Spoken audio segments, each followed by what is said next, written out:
ছোট্ট একটা বাচ্চা মেয়ে 1 টাকার একটি কয়েন হাতে নিয়ে দোকানদারের কাছে গিয়ে বলল, আপনার দোকানে কি আল্লাহকে পাওয়া যাবে? কথাটি শোনার সাথে সাথে দোকানদার রাগান্বিত হয়ে 1 টাকার কয়েন ছুঁড়ে ফেলে দিয়ে মেয়েটিকে তাড়িয়ে দিল। মেয়েটি আরেক দোকানদারের কাছে গিয়ে 1 টাকার নোট দিয়ে মন খারাপ করে দাঁড়িয়ে রইল।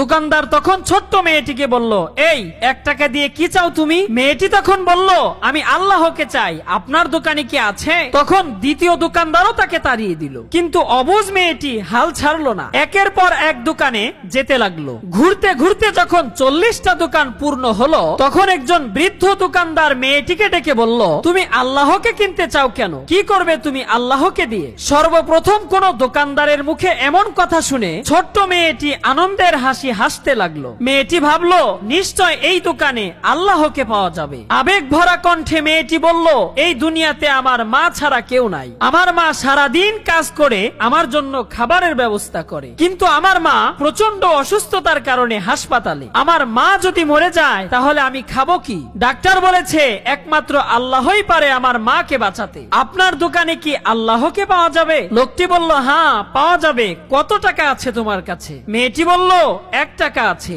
তখন দোকানদার বলল, সমস্যা নেই, 1 টাকাতেই পাওয়া যাবে। তখন দোকানদার মেয়েটির কাছ থেকে 1 টাকা নিয়ে 1 গ্লাস পানি দিয়ে বলল, এই পানিটা তোমার মাকে খাওয়ালেই সুস্থ হয়ে যাবে। পরের দিন কয়েকজন নামকরা ডাক্তার ঢুকে সেই বাচ্চা মেয়েটির মায়ের অপারেশন করলো। খুব দ্রুতই তিনি সুস্থ হয়ে উঠলেন। কিন্তু এদিকে হাসপাতালের বিল দেখে মেয়েটির মা আশ্চর্য হয়ে পড়লো। তখন ডাক্তার তাকে সাহস দিয়ে বললেন, টেনশনের কিচ্ছু নেই, একজন বয়স্ক ভদ্রলোক আপনার সমস্ত বিল পরিশোধ করে দিয়েছে, সাথে একটি পত্রও দিয়েছেন। মহিলাটি এবার চিঠি খুলে পড়তে শুরু করলো, আমাকে ধন্যবাদ দেওয়ার কোনো প্রয়োজন নেই, আপনাকে তো বাঁচিয়েছেন স্বয়ং আল্লাহ তাআলা, আমি তো ছিলাম শুধু উছিলা।